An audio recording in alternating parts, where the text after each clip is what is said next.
Gente, tudo bem? Sou Eduardo Lacerda, editor da Patois, dono aqui do Patuscada, livraria e café. Gosto muito de ler contos. A gente publicou ótimas contistas e contistas, né? Eric Nepomuceno, a Cíntia Krenler. E uma contista que eu gosto muito, que agora também lançou um romance, tem um livro de poemas, é a Maria Fernanda Elias Magno, né? A Maria Fernanda lançou o ano passado esse romance, o primeiro romance dela, Você Me Espera Pra Morrer. Ela tem um livro anterior, de 2017, chamado Enfim, Imperatriz, não está mais no catálogo da Patois, quem sabe um dia volte para o catálogo. E em 2020, 21, olha eu errando aqui, ela lançou esse livro de contos, O Quem Tá Vivo Levanta a Mão, que ficou finalista do Prêmio Oceanos e do Prêmio Candango. Com o Enfim Imperatriz, a Maria Fernanda ganhou o Prêmio Jabuti, tá? E espero que esse aqui, o romance Você Me Espera Pra Morrer, ganhe todos os prêmios possíveis deste ano, tá? Eu quero ler para vocês um conto, e ele é longo, então é um teste, tá? Se vocês estiverem com preguiça, nem sei se o Instagram e o Facebook vão deixar o vídeo todo, é um teste ainda. Chama Véu de Espantar Meninos Maus. E esse conto é incrível, ele deveria constar aí de qualquer antologia dos melhores contos brasileiros mundiais, tá bom? Véu de Espantar Meninos Maus. Primeiro uma formiga, 3 crianças e uma saúva do tamanho da falange de um dedo. Colocaram a formiga em uma bacia de plástico e o Lino falou: minha irmã começa.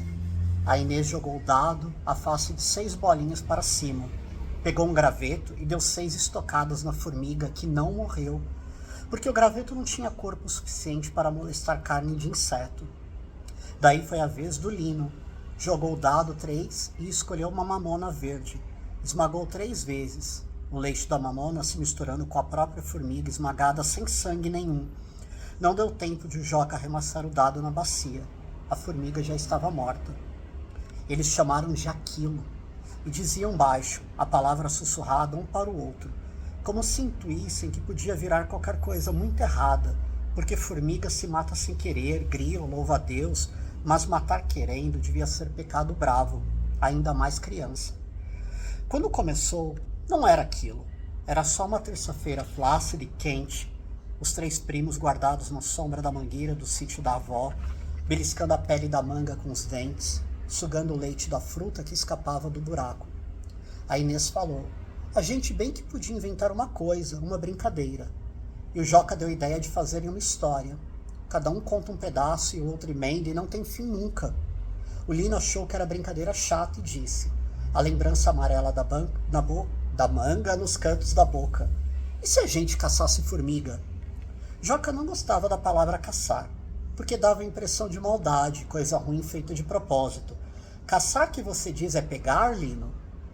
Pegar formiga, caçar. A gente coloca um monte numa bacia, faz que nem gado, dá capim, água, deixa elas presas lá. Talvez tenha sido Lino a dar a ideia do dado. Também podia ter sido a Inês, ou até mesmo o Joca. Alguém se lembrou do dado do jogo de ludo. E se a gente fizer uma corrida de formigas jogando dado? Joca ganhou a competição uma vez, quando tirou 2 6 seguidos. A Inês ganhou 2, porque tinha muita sorte com o número 5. Lino venceu todas as outras partidas. Não porque tinha sorte, mas a cada vez que tirava 1 ou 2, dizia que não tinha valido e jogava de novo, até valer uns 5 ou 6. De vez em quando aceitava um 4. O Joca gostou da brincadeira. Ficou pensando que não machucava a formiga, porque era só mover com gentileza, empurrando as patinhas para frente com a ajuda de uma folha. O Lino não tinha gentileza, só mesmo pressa, e empurrava sua formiga com 2 dedos e um pouco de grosseria. Anda logo, sua lerda. Depois o Lino enjoou da brincadeira, e a Inês enjoou junto com o irmão. O Joca não, mas fingiu que sim. Agora ficou chato. E se a gente jogar o dado e escolher uma coisa que pode ser pedra ou pau? Se der 3, cutuca 3 vezes. Não pode ser forte para dar tempo do outro jogar. Lino não usou a palavra matar, mas ela estava lá.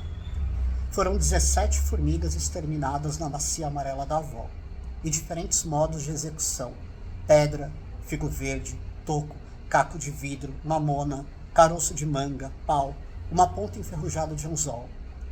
Joca tinha um ruído dentro dele, fundo o suficiente para não ser ouvido com nitidez, que dizia que a formiga morta na pisada do pega-pega, assim, na pressa de pegar o outro, sem se dar conta de que os chinelos esmagavam uma, duas, três, não era pecado, porque carecia de intenção, mas aquilo era diferente.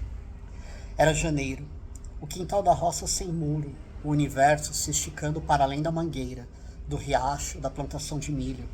Lino pensou que não precisavam ficar só em formiga, porque agora perdeu a graça. Já conhecia o flagelo de formiga, sem uma perna, sem duas pernas, sem perna nenhuma. E se a gente fizesse aquilo com outro bicho? Joca, pressagiando a disposição de maldade do primo, na tentativa de evitar animal maior, sugeriu o gafanhoto. Não, agora tem que ser bicho de sangue. Inês, assombrada por dentro, por fora nada, sabia que o irmão falava sério, seríssimo, com aquele sortimento de vida no universo que desdobrava no depois de mangueira. Por que ele ia querer ficar só em inseto?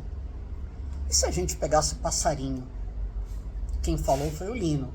A entonação foi de pergunta, mas era uma afirmação.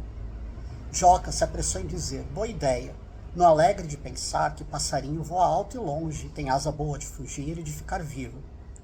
Mas o Lino era desembaraçado na arte de arapuca, e na terceira tentativa encarcerou uma rolinha cor de canela. Joca queria chorar, não chorou, bateu palmas de alegria postiça, enquanto Inês ajudava a prender um barbante na perninha do pássaro e amarrar na pimenteira. Talvez Inês quisesse chorar também. Esfregou os olhos com os indicadores. Ficar perto de pimenta sempre faz meu olho arder. E o Lino disse, apontando o dedo em flecha, agora é a sua vez de começar. Joca não queria começar, mas achava mesmo melhor o começo do que o fim.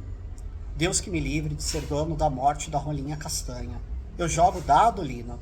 Joca perguntou por perguntar, porque sabia que sim, que tinha que jogar o dado. A rolinha dentro da bacia, presa pela cordinha amarrada ao pé de pimenta. Torcia pelo número 1, no máximo 2. Ia tomar coragem de perguntar se valia folha. Vale folha, Lino? Pena? Coisa mole? Não, agora só vale isso. E isso era um prego enorme, pintado de ferrugem, que Lino tirou do bolso dos shorts. Joca pensou que o isso do Lino faria aquilo de um jeito muito pecado, muito triste, muito morte. Joca lançou o dado 2 e respirou. Ufa, deu uma cutucada na asa do passarinho com a gentileza de uma avó acordando um neto dorminhoco. Assim não vale, Joca. Tem que ser forte para machucar, senão vai ter que jogar de novo. E o Joca, com medo de um 6, deu um golpe, depois outro. A rolinha chorando em muitos pios. Agora é Inês. E a sortuda tirou o número 1. Enfiou o prego uma vez só. A rolinha muito triste e muito viva, sangrando sem nenhuma pressa de morrer. Agora sou eu. O Joca torcendo pro Lino tirar logo um 5. Matar bem matado, assim, pá, pá, pá, pá, pá. E com sorte a rolinha pararia de chorar pio no segundo ou terceiro pá. O dado mostrou de novo 2. E Lino tinha 2 chances. E se não conseguisse, seria ele, o Joca, o responsável por interromper o flagelo do pássaro. Mas o Lino trazia o anelo da morte no coração. E nos dedos que seguravam o prego, pá, pá, não tão rápido, o suplício dilatado em pio comprido, vida e morte se esparramando no quintal da roça sem muro, para além da mangueira, do riacho, da plantação de milho. No outro dia, as crianças foram embora. A mãe do Joca foi buscar e também o pai do Lino e da Inês. Eles disseram tchau uns para os outros e dá um abraço nos seus primos. Joca deu primeiro em Inês, depois em Lino, que sussurrou forte. Não vai falar nada sobre aquilo. Depois era janeiro mais uma vez, e as crianças de novo no sítio. Lino tinha crescido uns bons dedos e deixava Joca em uma cabeça e meia. Brincaram de pescar aranha com chicletes mastigado, guerra de mamona, pique-pega, ninguém falando nada sobre aquilo. Mas aquilo ainda estava lá. Joca teve receio de que Lino retornasse ao sítio com sanha renovada de maldade, que pretendesse afundar o prego em sapos, canários e bentivis. De repente uma galinha ou um porco filhote. Mas não, Lino tinha os olhos quietos de quem escamoteia o desejo. O que desejava Lino? Joca passou o ano inteiro pensando no que diria quando Lino falasse sobre aquilo e tomaria fôlego de coragem para dizer: foi muito errado, muito feio, muito ruim, nunca mais, nunca mais, nunca mais. Diria 3 vezes para ficar assim, bem sublinhado, que não faria de novo, de jeito nenhum. Joca não precisou dizer o errado, o feio, o ruim, nunca mais 3 vezes, porque Lino não disse nada sobre aquilo. Cada vez que Lino falava, e se a gente fizesse, Joca esperava que ele completasse com aquilo. E se a gente fizesse aquilo? Mas Lino dizia uma pipa, um robô de lata, um curralzinho de mentira. E se a gente fizesse um rio cavando a beirada do corguinho, botava umas pedrinhas brancas no fundo. Nem parecia o Lino. E quanto mais o Lino não dizia, mais o Joca queria que ele dissesse. Não queria fazer aquilo, queria que o Lino o obrigasse a fazer. Foi no último dia de férias. Joca acordou resoluto em dizer algo sobre aquilo. Nem que fosse, a gente nunca mais vai fazer de novo, né, Lino? A Inês disse hoje não ia brincar. Vou ajudar a avó a encher palha de pamonha. Eram só Joca e Lino no sombreado da mangueira e uma imensidão de formigas e sapos e porcos e o bezerro cria da estrela que tinha nascido no mês passado. O coração de Joca batendo muito, desejando muito, mas queria que o desejo brotasse do Lino, que ele despejasse vontade já pronta. Vamos fazer aquilo uma última vez? E o Lino, obstinado no silêncio de sonegar a intenção, Joca incapaz de segurar na boca o embolado de palavra, desejo e culpa. Finalmente falou. E se a gente fizer uma última vez? Os olhos do Lino flamejaram. Fizeram o quê, Joca? Você sabe, Lino. Sei o quê. E Joca disse, aquilo. Foi da boca dele que saiu. Foi ele quem nomeou o que estava lastrado no chão aquoso das raízes da mangueira, nas formigas que vinham e voltavam com cargas de folhas, ignorantes do perigo de morte, nos milhos dependurados nos pés, no riacho fresco de pedras ovaladas e brancas, nas pimentas pendentes da arvorezinha feito bolas de Natal. Só se eu puder escolher o bicho. Joca fez sim com a cabeça, porque agora a boca não dava conta de dizer mais nada. Lino saiu para buscar a vida, que seria imolada, e Joca querendo torcer por uma rã, uma cobra cega, bicho que não sangrasse muito, que não doesse muito, que não morresse muito, que não deixasse a gente assim, triste, como se nunca mais pudesse ter alegria. Lino voltou.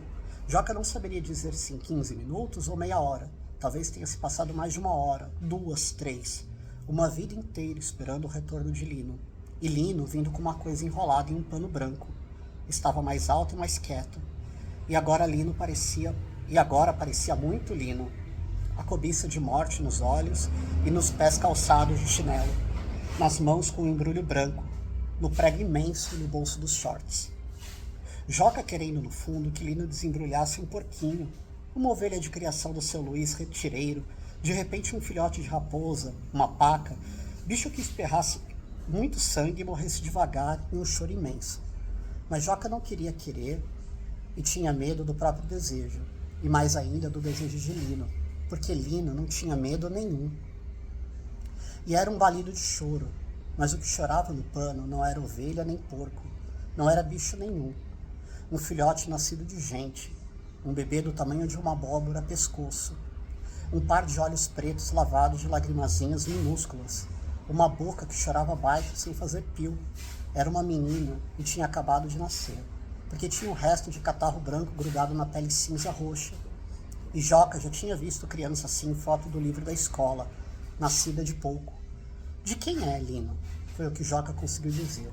Porque criança tão pequena tem que ter dono, mãe que dá leite, canta música e bota véu no berço para não entrar escorpião. E Lino falou, eu achei no mato, não é de ninguém, agora é nossa. E Joca querendo dizer, se é nossa a gente cuida, pede pra avó costurar roupa, ferve leite bem fervido, tem a mamadeira do cabritinho sem mãe. Ainda tem, Lino, a mamadeira ainda tá na despensa, atrás do deformador de linguiça. Mas Joca não disse nada, que já estava aterrado na maldade que encharcava o ar quente daquele janeiro. O prego querendo escapar do bolso do Lino para fazer aquilo, do jeito mais pecado, mais triste, mais morte. E agora não tinha dado, não tinha bacia, só a criança chorando, um gemido no pano aberto no chão. O Lino de prego nos dedos, dizendo, eu começo. E Joca imaginando o pano escurecendo de vermelho, o bebê morrendo para sempre, uma morte que não ficaria ali, guardada da sombra da mangueira, que se derramaria para todas as árvores do sítio, que nadaria o riacho até encontrar o mar, que impregnaria os navios, as gentes, as cidades, as casas do mundo inteiro. Uma morte que nunca pararia de gritar nem de morrer, que seria para sempre pecado bravo, ainda mais criança. E Lino suspendeu o prego, mirava o pescoço, a boquinha do bebê fazendo bolhas de cuspe. Joca poderia dizer não e segurar a mão do Lino, gritar à avó, encontrar a mãe do bebê, para que ela desse peito e cantasse música e cobrisse o bercinho com mosquiteiro, mas tinha os dentes grudados uns nos outros, com a cola do espanto e os pés fincados no chão, feitas raízes da mangueira de 137 anos. A única coisa que podia fazer era fechar os olhos, e fechou.